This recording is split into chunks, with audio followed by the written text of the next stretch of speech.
1944 à 1948, une armée de 220 000 mineurs s'est sacrifiée pour sauver la France. Ces soldats de l'abîme ont combattu pour extraire le charbon, la principale énergie de l'époque. La bataille du charbon est une histoire de héros oubliés qui ont sauvé la France avant d'être trahis.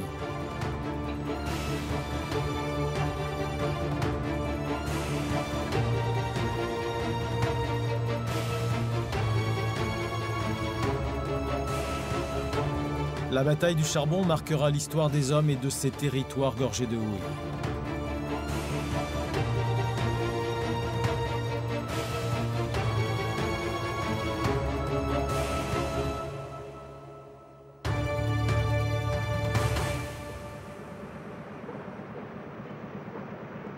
« 1945. Les Allemands sont vaincus. Dans les corons, les femmes de mineurs récurent les rues, comme si elles voulaient au plus vite se débarrasser de la crasse des années vert de gris.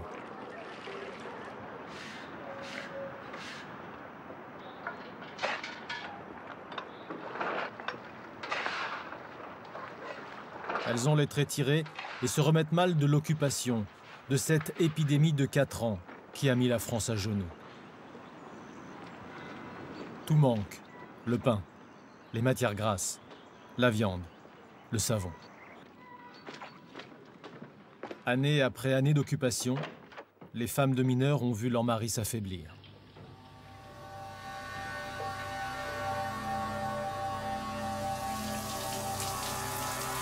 « 1945 est une année de torpeur. La France est dévastée, exsangue. 540 000 Français sont morts. 1 million de familles n'a plus de logement. La faim noue les ventres. Les magasins sont vides. Le ravitaillement n'arrive plus aux villes.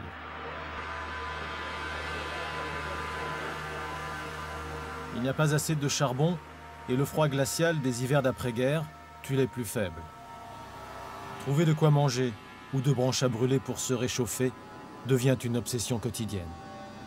Si seulement le charbon revenait, la France pourrait enfin espérer tourner la page de l'occupation, se chauffer, cuisiner et surtout se reconstruire. Le besoin en énergie est immense, à la hauteur du gigantesque chantier qu'est la reconstruction. Il faut déblayer 70 millions de mètres cubes de décombres, reconstruire 9000 ponts routiers, 60 000 kilomètres de routes, remplacer 33 000 tonnes de rails que les Allemands ont volés.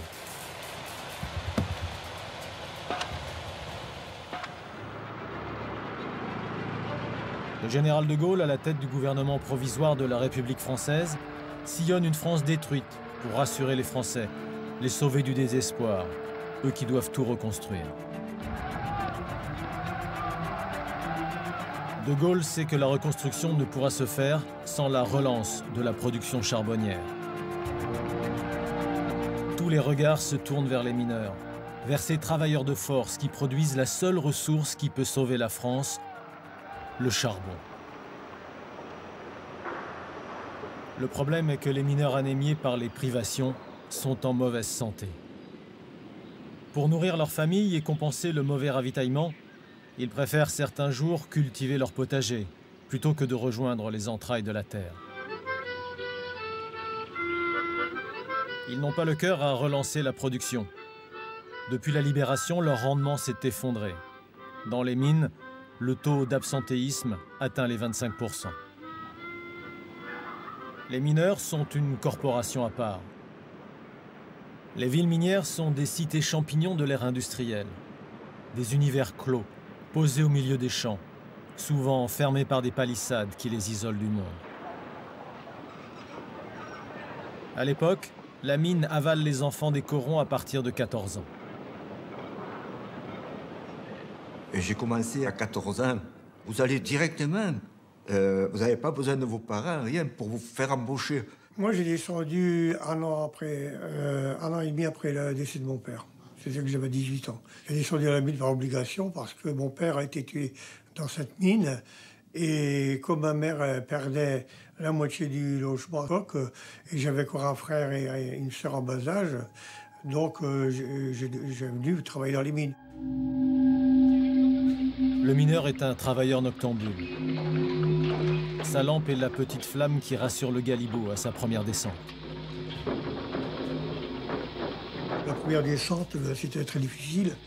Quand je suis rentré dans la cage, je n'étais pas très rassuré.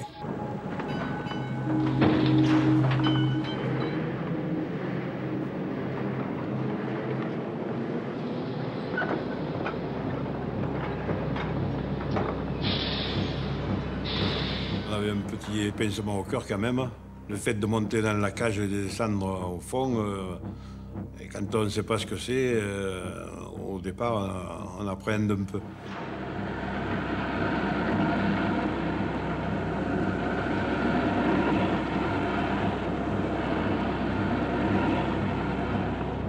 La première fois, c'est un peu impressionnant parce que la cage descend quand même assez rapidement. Ça descend aux environs de 10 mètres secondes, donc ça fait vite. Vous savez pas où vous êtes. Vous êtes enfermé dans une cage, dans un couloir, en gros dans un tunnel, quoi. Et puis allez, vous avancez, vous savez pas ce que vous allez faire.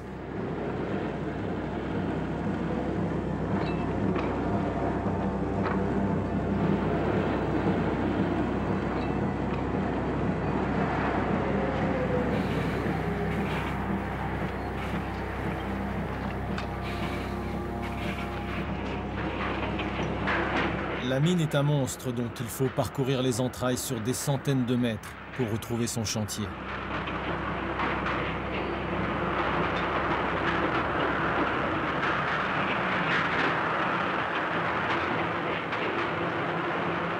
Au fond, l'homme devient taupe.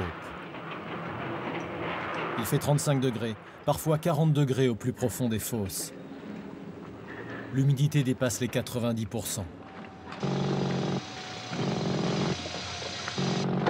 Pendant 8 heures, ils creusent au marteau-piqueur.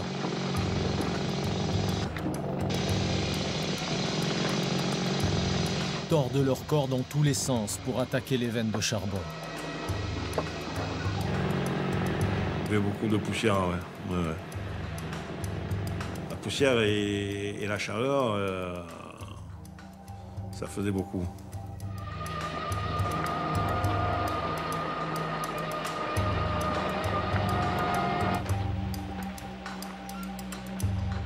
Surtout que marteau-piqueur toute la journée et la pelle et le rasclet, ça bouge.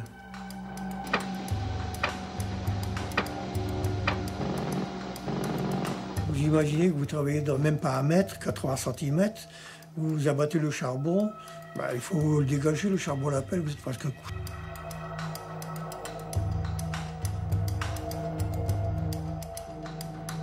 À la surface, tout le monde ignore la réalité de leurs conditions de travail. Tout ce dont se soucie le gouvernement est qu'à chaque journée d'absence d'un mineur, c'est une tonne de charbon qui manque.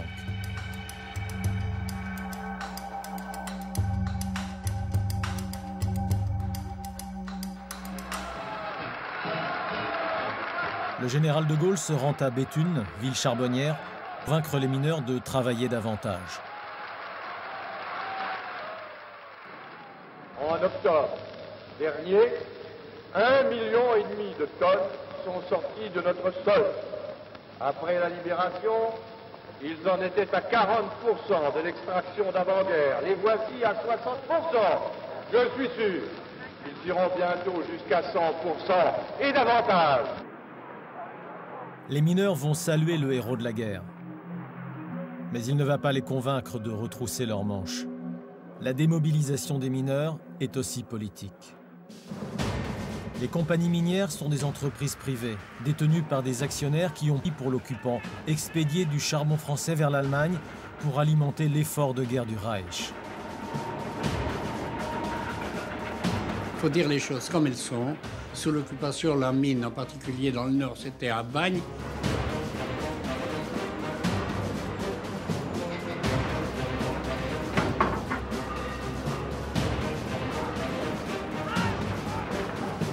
les compagnies minières ont poussé à fond à la production pour les Allemands.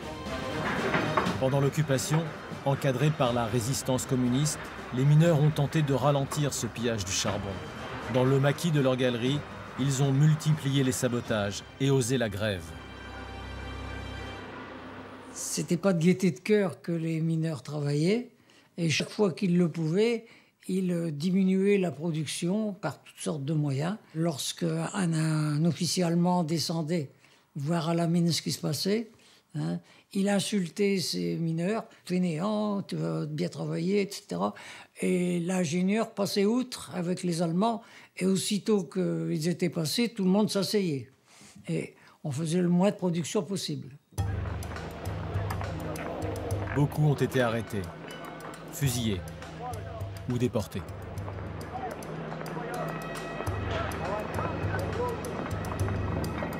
En 1945, les mines n'ont pas été épurées. Les mêmes patrons les dirigent. Pouvait-on leur en vouloir, eux qui étaient presque tous communistes, de renâcler à travailler sous les ordres des petits chefs collabos qui ont gardé leur poste depuis la libération?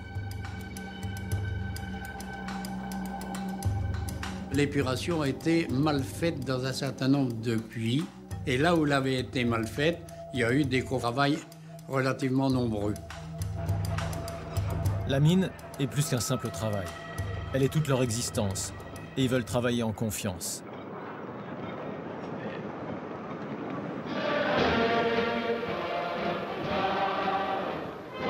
En 1945, seul le Parti communiste, parti des fusillés et des résistants, auréolé de gloire dans ces guerres, va parvenir à parler aux mineurs.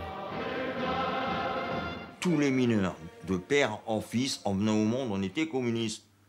Mais c'est clair, on était tous des travailleurs, c'était ça, simplement. Et qui s'est défendu le travailleur?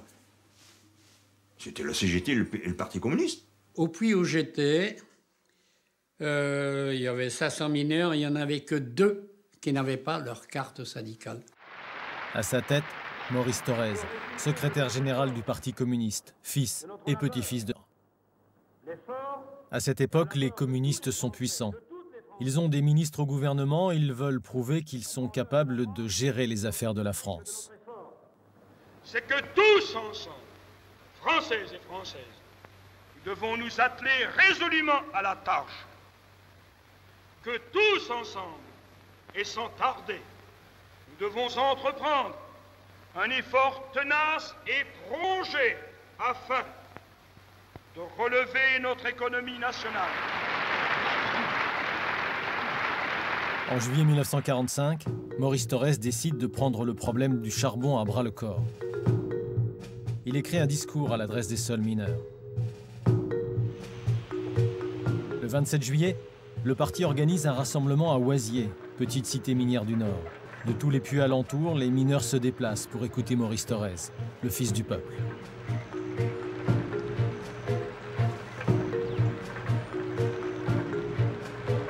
Il va les galvaniser.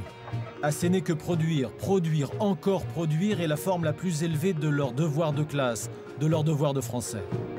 Que les paresseux ne seront jamais de bons communistes, de bons révolutionnaires.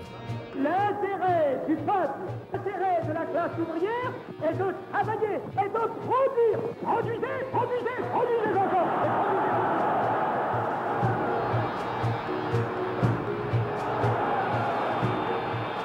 À mon avis, le facteur décisif, ça a été le discours de Maurice Thorez à Vasier, où Maurice Thorez est venu pour rappeler les mineurs à se remettre normalement au travail. Et Maurice Thorez a eu cette phrase qui a été entendue par les mineurs. Produire, c'est votre devoir de classe, c'est votre devoir de français. Et à partir de là, on peut dire que la bataille de la production a été réellement lancée, à partir de Vasier, juillet 1945.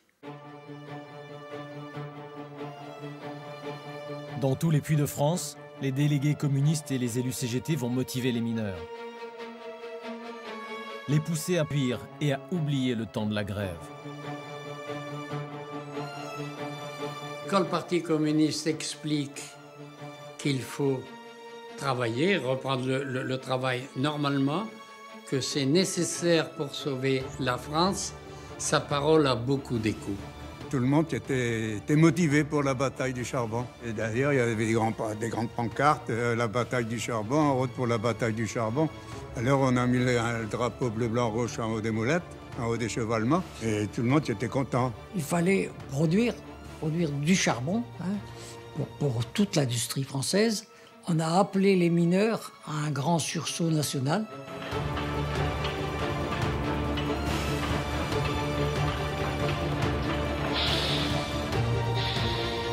Le charbon devient l'essentiel, le nerf d'une nouvelle guerre, le sang de la reconstruction de la France. Les communistes vont faire des mineurs des ouvriers exemplaires, les soldats de la mine, les voltigeurs de la bataille du charbon. Ils étaient encore affaiblis par les privations de la guerre et malgré tout, ils se dévouaient. Ils faisaient 54 heures par semaine. Ils laissaient leur congé payé ou la moitié de leur congé payé à la France pour continuer à faire la production. Ils ont travaillé de nombreux jours de fête, à la Toussaint, à Pâques, etc., etc. On a travaillé le dimanche. On a même eu travaillé des jours fériés. On avait demandé aux mineurs de faire beaucoup. Le gouvernement ruiné par la guerre était incapable d'améliorer la qualité de l'équipement pour augmenter la production de charbon. Tout l'effort va reposer sur le rendement des mineurs. Dotés de matériel à bout de souffle, ils vont travailler comme des forcenés. Une véritable frénésie productiviste anime alors les entrailles de la terre. Pour les motiver, leurs salaires sont revalorisés.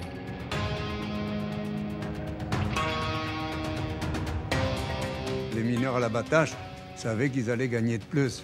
Alors on forçait, au lieu de prendre 2 mètres, ils prenaient 3 mètres et puis ils gagnaient de plus. Il y avait le chef de taille qui avait gagné un vélo. Il y avait un enthousiasme, il y avait une émulation.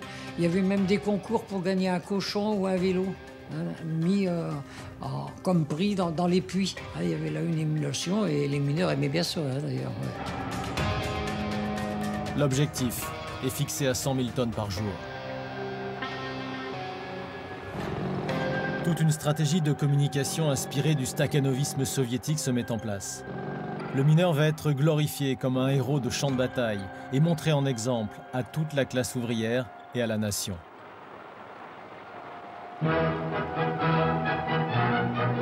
Du charbon, du charbon. Là se chauffera-t-elle? L'industrie pourra-t-elle fonctionner? Les roues tourner, les métiers travailler? C'est de la mine que tout dépend. Les hommes du pays noir ne sont pas avares. Pourtant, leur métier n'est pas doux. Pourtant, leur situation au lendemain d'une guerre de 6 ans n'est pas enviable. Et dans ces circonstances difficiles, le charbon sort. La bataille du charbon devient un événement national. Tous les moyens de persuasion de masse de l'époque mobilisés. Affichage, presse, radio, actualité cinématographique. La bataille du charbon est orchestrée comme une compétition. Une course contre la montre entre équipes, avec ces champions qu'il faut encourager et admirer. Alors qu'en 1919, il avait fallu 5 années pour compenser la perte causée par la guerre, en 1945, moins de 2 années suffisent à combler le retard. Les mineurs relèvent la France avec leurs pics, avec leurs bras, avec leur cœur.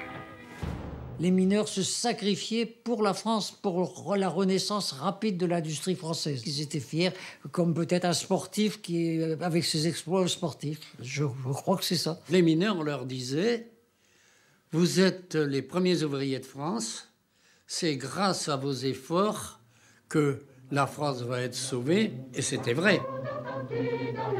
Et les mineurs ressentaient cela, on leur expliquait, mais ils ressentaient. Et ils étaient fiers, oui. Oui, fier d'être mineur.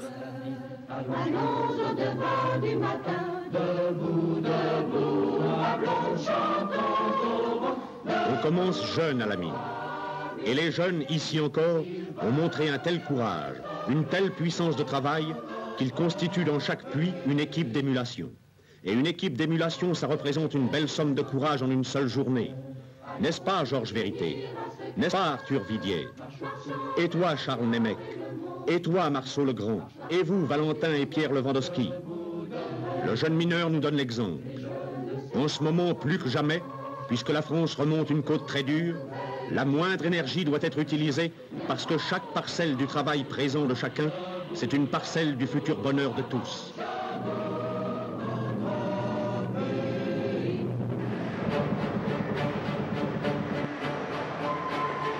L'effort des mineurs paie. La France produit davantage de charbon. Les aciéries tournent à nouveau.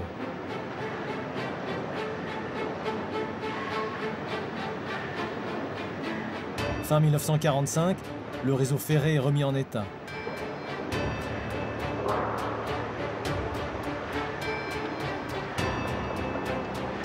En 1946, les trains de marchandises circulent normalement. La production de camions est relancée. La production de ciment et celle d'électricité retrouvent leur niveau d'avant. Robert Lacoste, ministre socialiste SFIO de l'industrie, se déplace à Lens pour les féliciter. C'est parce que l'on a tiré du charbon de nos mines que nous pouvons, à l'heure actuelle, au lieu de donner 30 000 tonnes de charbon par mois aux usines qui fabriquent matériaux de construction, au lieu de donner 30 000 tonnes, nous allons en donner 140 000 et ainsi nous allons multiplier presque par 5 les quantités de ciment, de briques, de tuiles, de plâtre et d'autres matériaux de construction qui vont sortir de nos usines.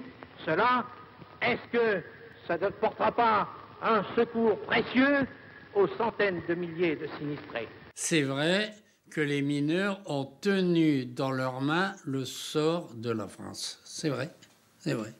Et c'est vrai que si les mineurs n'avaient pas fait l'effort, si les mineurs n'avaient pas gagné la bataille du charbon, on peut s'interroger sur ce que serait devenue la dépendance politique de la France. Un pays qui n'était pas à l'époque indépendant économiquement, à l'époque, ne pouvait pas être indépendant. Et que l'indépendance passait par la reprise de l'économie, et la reprise de l'économie passait par la bataille du charbon. Fin 1945, les communistes, forts de leurs succès électoraux, rentrent en force au gouvernement. Maurice Thorez devient ministre d'État chargé de la fonction publique. Il revendique le succès de la bataille du charbon comme son œuvre. Devant les caméras, Maurice Thorez prend la France à témoin et retourne à la mine pour féliciter les mineurs. Il leur fixe un nouvel objectif, 120 000 tonnes par jour.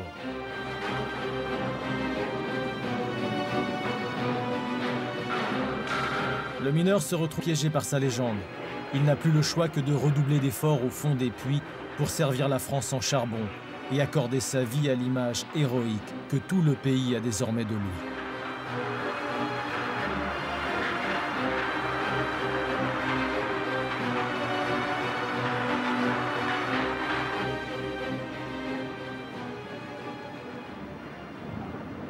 Coron avec la bataille du charbon, il n'y a jamais eu autant de poussière noire dans l'air.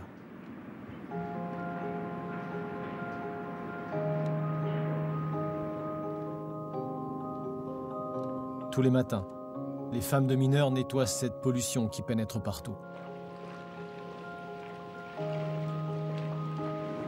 Elles attendent le dimanche pour étendre le linge, en espérant qu'il sèche avant la reprise du travail le lundi, nouveau jour de poussière.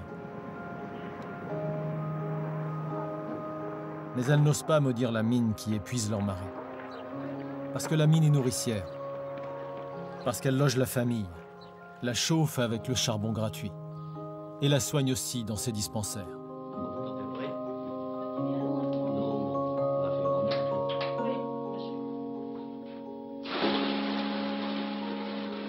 La femme d'un mineur, c'est une femme qu'elle est très compréhensible. Elle ne vous pose jamais de questions sur le travail. Jamais. Jamais elle ne vous demande pas, parce qu'elle sait le danger que vous êtes. Quand elle est avec vous, elle est... Je veux dire au petit soin. Au petit soin. Elle sait la dureté du travail, elle sait ce que vous faites, donc elle est toujours à côté de vous.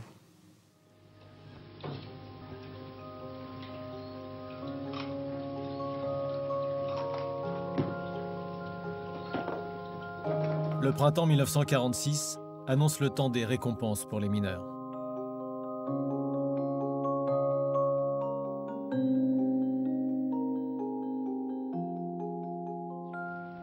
L'État exploite lui-même les houillères dans l'intérêt exclusif de la nation et non au profit de particuliers. Le 17 mai, le gouvernement nationalise le secteur stratégique des mines de charbon. À la tête du système, des mandataires de la nation exercent toutes les fonctions de direction et de commandement à la place des mandataires des intérêts capitalistes qui y étaient précédemment installés. Les communistes reprennent la nouvelle de la nationalisation pour convaincre les mineurs que le temps de l'exploitation capitaliste est terminé et qu'un avenir radieux s'annonce. Le mineur du Nord qui vit entre son puits et son coron est aujourd'hui le pivot d'une immense expérience. Pour la première fois en France, une industrie de base va être exploitée par les mandataires de la nation et par eux seuls, dans l'intérêt de la nation et dans cet intérêt seul. L'expérience commence. Le peuple des mineurs la réussira-t-il? Regardez ces visages. Ils sauront le vouloir.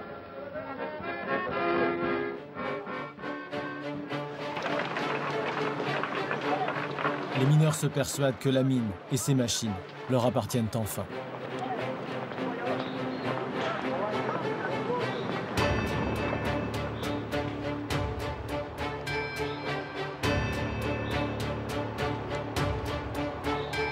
La nationalisation, c'est que tout le monde qui était maître. C'est à nous. C'était nationalisé. Il y avait cette illusion d'un vieux mot d'ordre, la mine aux mineurs.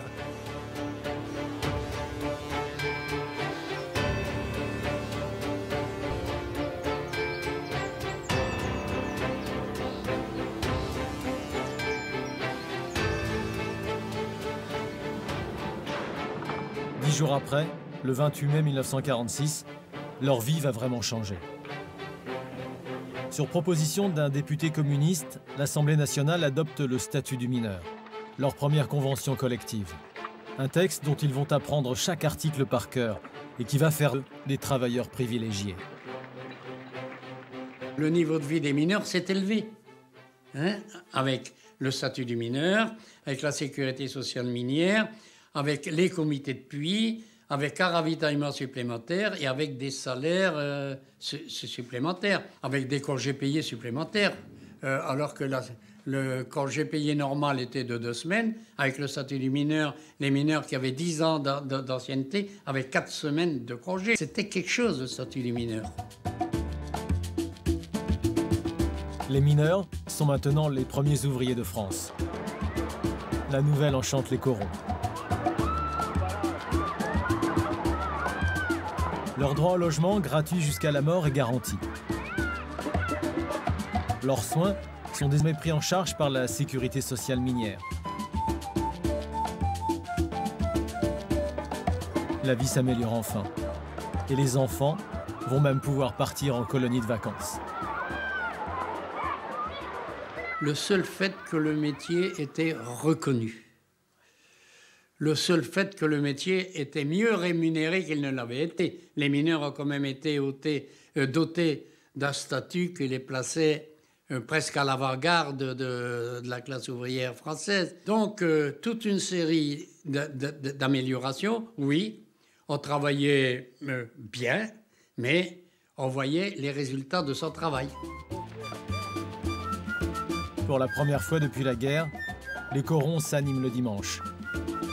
Les mineurs se passent pour quelques loisirs populaires. Les harmonies reprennent de la vigueur.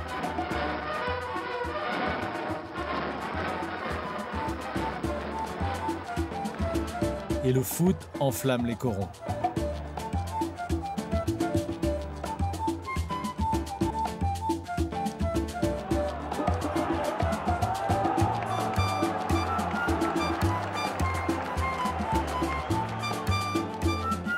L'état d'esprit change. On se sent heureux. On a un travail, on a un bon salaire, on respire dans les mines un air de liberté, oui.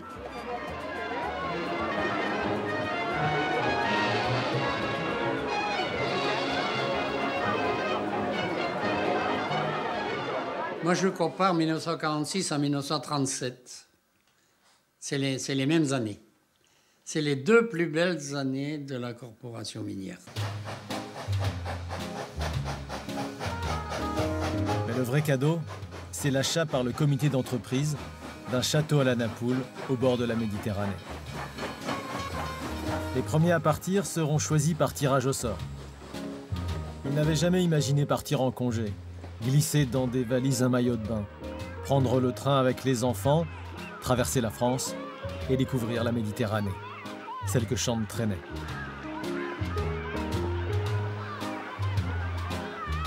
Là-bas, la vie a tout du paradis.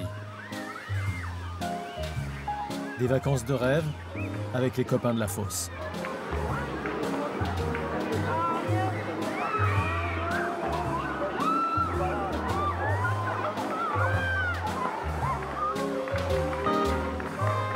La parenthèse joyeuse à la Napoule ne dure qu'une semaine.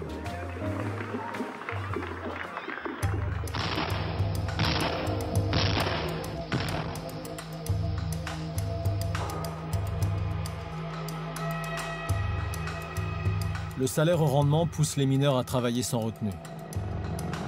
Les plus exaltés se regroupent en véritables commandos productivistes.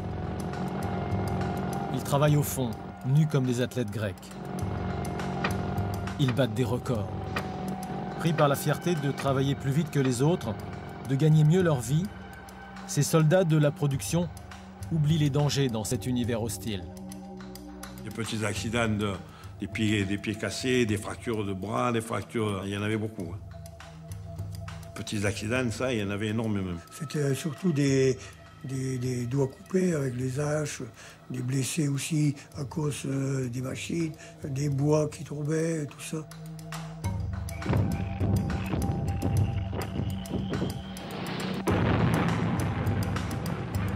Le nombre des accidents double par rapport à 1938. Le nombre de morts et de blessés handicapés à vie augmente de 25%. Moi, j'ai des marques un peu de partout, ouais, et des marques des écorchures de pierre qui vous tombent dessus, ça taille comme... Une fois, il y a un bloc qui m'a été tombé sur la jambe, que j'ai souffert pendant un moment quand même. Ah, j'étais pas marrant, puis on se plaignait pas. Mais vous ne pensez pas. Essayez de gagner votre vie. Dans les galeries, les mouvements de terrain sont imprévisibles. À chaque instant, ils menacent d'engloutir les mineurs.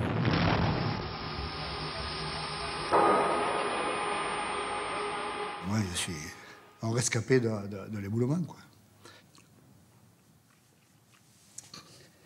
Le collègue, il était de ce côté, moi j'étais de l'autre côté, là. C'est-à-dire du côté où on avait levé le charbon, vous voyez. Et quand il a déclenché les tensions, tous les bois ont pété en même temps. Et j'ai été pris pendant 1h15 sur un éboulement. Il y avait à peu près entre 60 et 70 tonnes de remblai sur moi.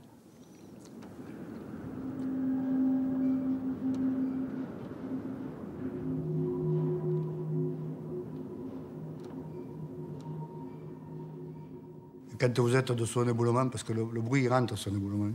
Il ne sort pas, mais il rentre. Moi, j'entendais tout ce qu'il disait. Moi. Putain, ça gamine, c'est dommage, putain, si, putain. Parce que tout le monde croyait que j'étais mort, c'est pas possible qu'ils vivent là-dessous. Et moi, j'avais un caillou, là, qui m'avait fendu la lèvre, et je pouvais faire que ça, quoi. La seule chose que je pouvais bouger, c'était ma langue.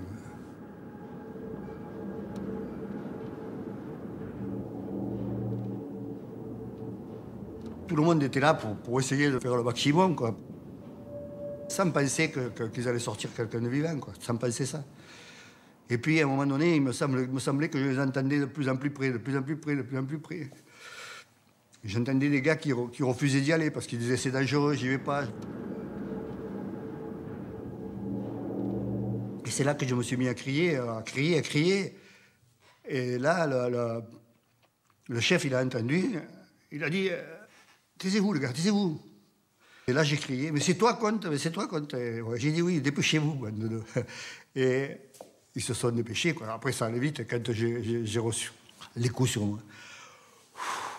Après, je suis parti à l'hôpital et le collègue m'a dit, je pars à l'hôpital. J'ai dit, je suis bien content d'y aller. Ouais.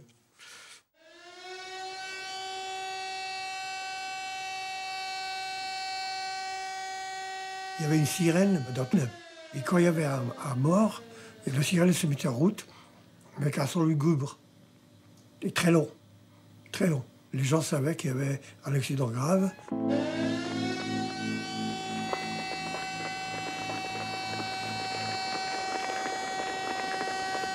Toute la population s'assemblait autour du puits.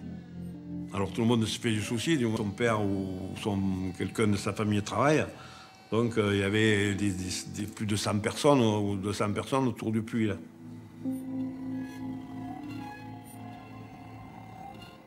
Souvent, la grille a été fermée. On ne pouvait pas rentrer. Ils étaient devant la grille pour savoir qui est-ce, étant donné qu'il y avait des maris qui avaient travaillé.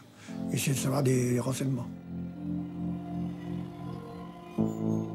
Mais vous n'avez pas de renseignements. Ils disaient il y a un tué, mais ils ne disaient rien.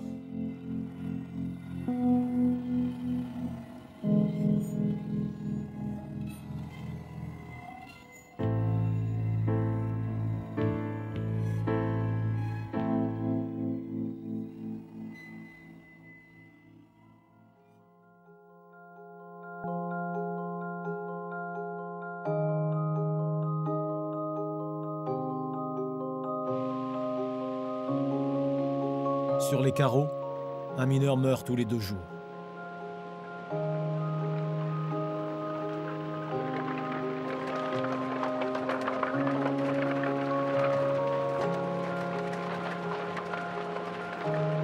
À cette époque, le drame fait partie de leur vie.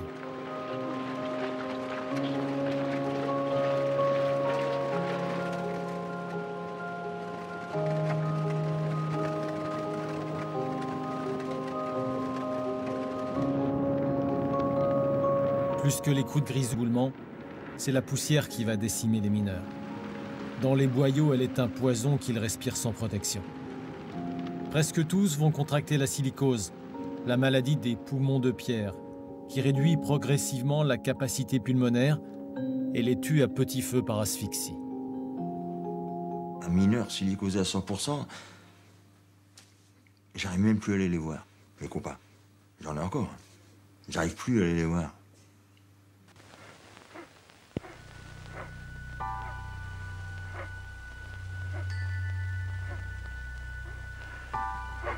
On a beaucoup parlé des catastrophes minières, mais j'oserais dire que les morts de catastrophes minières sont relativement peu nombreuses,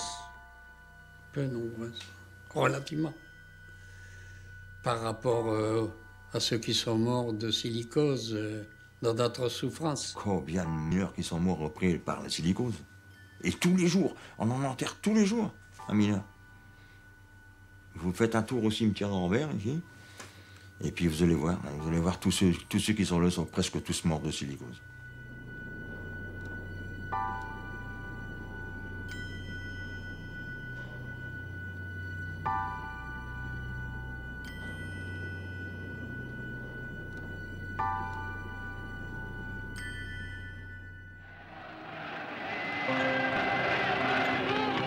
En 1947, dans tout le pays, le climat social se détériore.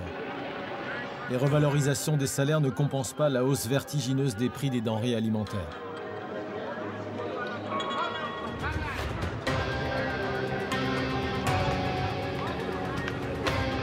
La nourriture est toujours rationnée. Le beurre et la viande manquent. 7 années de privation ont usé l'endurance des Français. Ils ont le sentiment de supporter la plus lourde partie de la reconstruction. En 1947, l'Europe entre dans la guerre froide. Les relations entre l'élite dirigeante socialiste de la SFIO et les communistes se détériorent. Maurice Thorez, secrétaire général du PCF, dénonce la politique sociale du gouvernement. L'expérience Zoom a échoué. Les prix montent. le niveau de vie des masses laborieuses régresse, tandis s'élèvent les profits capitalistes. Il est limogé comme tous les autres ministres communistes.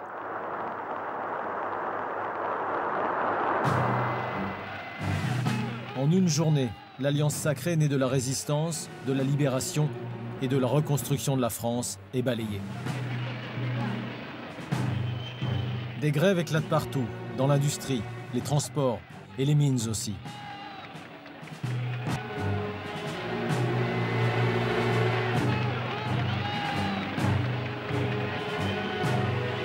La France est au bord de l'émeute.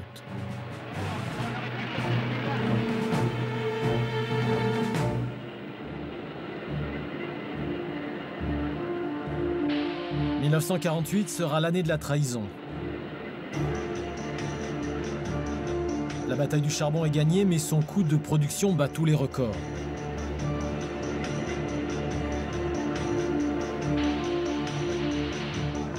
Robert Lacoste, le ministre SFIO de l'Industrie, doit absolument faire baisser le prix de l'énergie pour relancer l'économie.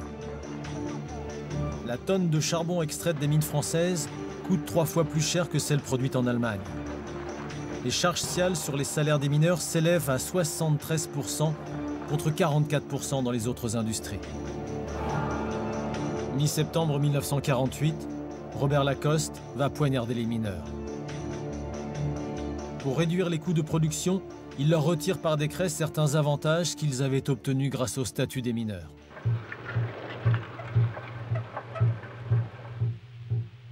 La nouvelle de la trahison parvient vite dans les corons, où elle court de bouche à oreille.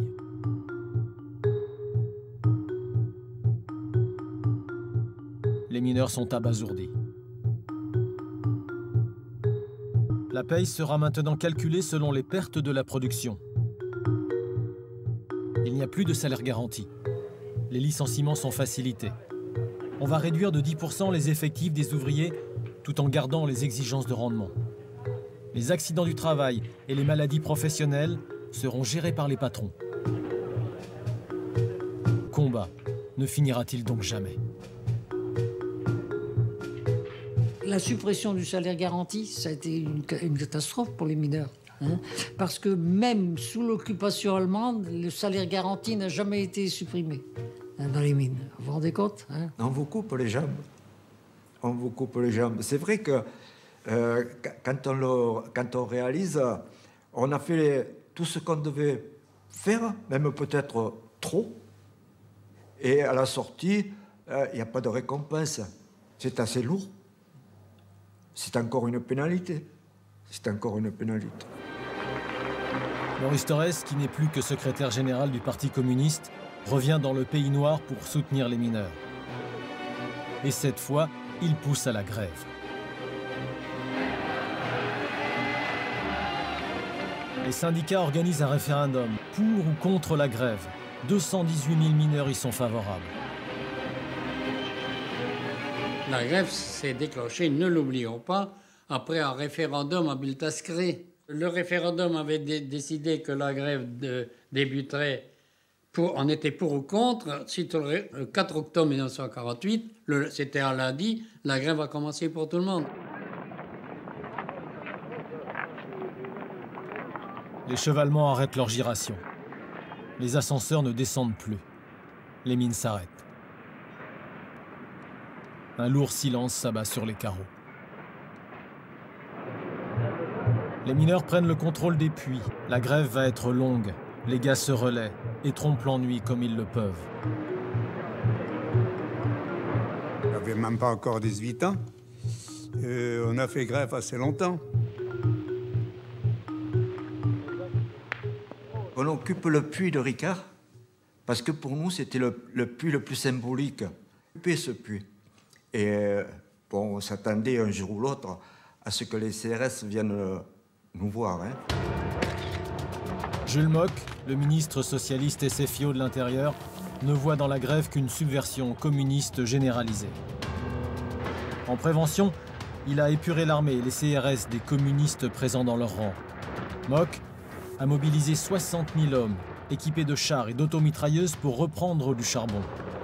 Massés aux abords des cités minières, ils se préparent à l'affrontement. la France est entrée dans la guerre froide, qu'on considère que l'entrée en guerre contre l'Union soviétique est inévitable, qu'il faut museler la classe ouvrière pour l'empêcher de nuire à cette déclaration de guerre, il faut dompter la corporation minière. Dans les corons, les mineurs organisent des soupes populaires avec le soutien de la CGT. Pour avoir moins de bouches à nourrir et mieux tenir le temps de la grève, ils vont mettre leurs enfants à l'abri, grâce à la solidarité communiste. 20 000 gamins vont quitter les corons pour être recueillis dans toute la France par des familles qui soutiennent les grévistes.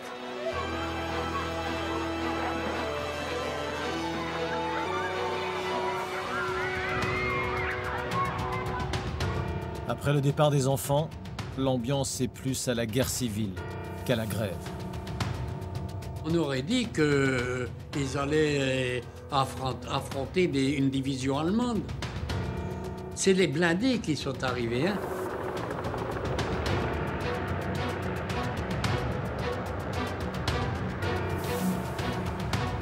À Calonnier-Vin, les camarades avaient mis un wagon à l'entrée du puits et ils l'avaient barricadé. Ils ont tiré au canon dans le wagon pour dégager l'entrée du puits. C'était la guerre aux mineurs. À partir du 18 octobre, Jules Mock organise le dégagement des puits de mines, bassin par bassin. Les CRS et les troupes coloniales terrorisent les cités minières et marchent vers les puits tenus par les grévistes.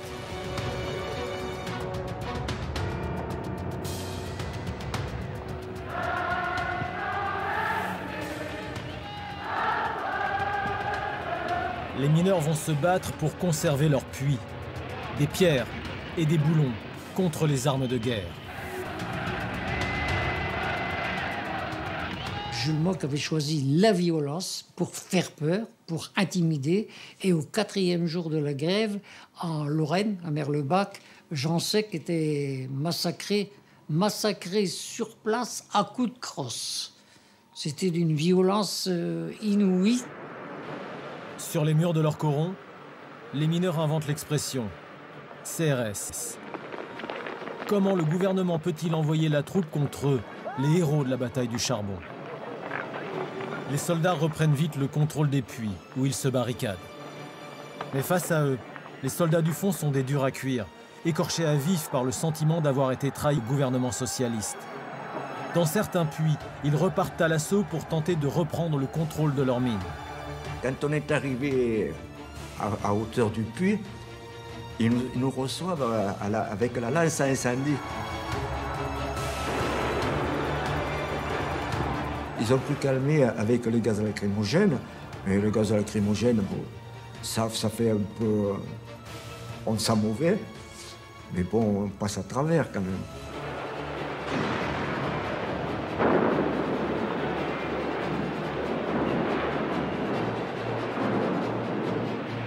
Les mineurs sont hors d'eau. Et il y avait des femmes qui tapaient avec des planches sur les... Ah ouais, elles étaient acharnées. Hein. Il y en avait que pour leur dire d'arrêter, ils n'arrêtaient pas comme ça, je vous le dis. Hein.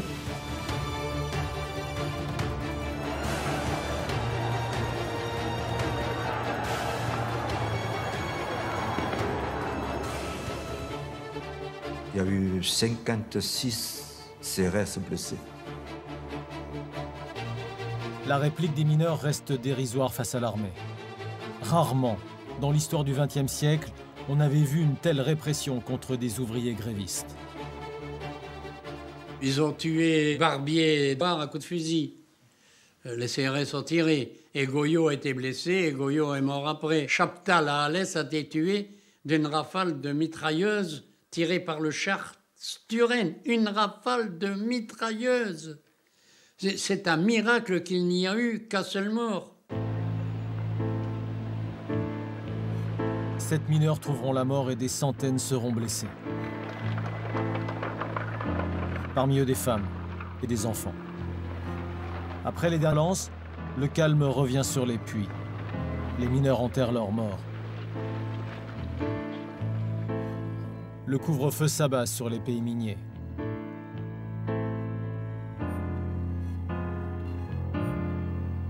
« 1041 mineurs seront arrêtés.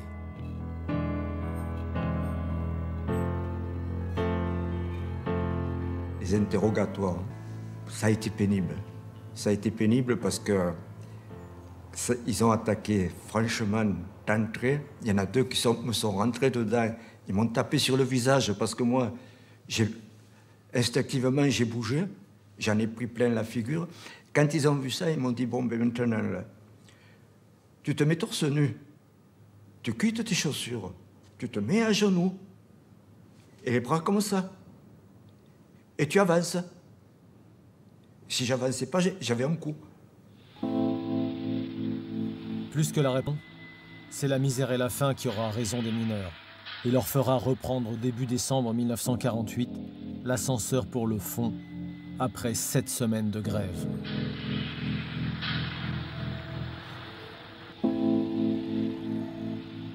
Ils ont tenu quand même 52 jours.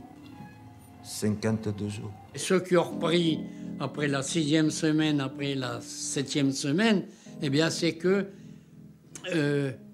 financièrement, ils ne pouvaient plus tenir le coup. Oui, parce que c'est quand même dur. Hein. À l'époque, il n'y avait pas d'économie, on sortait de la guerre, on n'avait rien. Hein. Comme disait un militant, on n'avait même plus un pantalon à se mettre sur le dos. Hein. Oui, on rigole toujours avec cette blague, mais c'était ça, c'était le cas.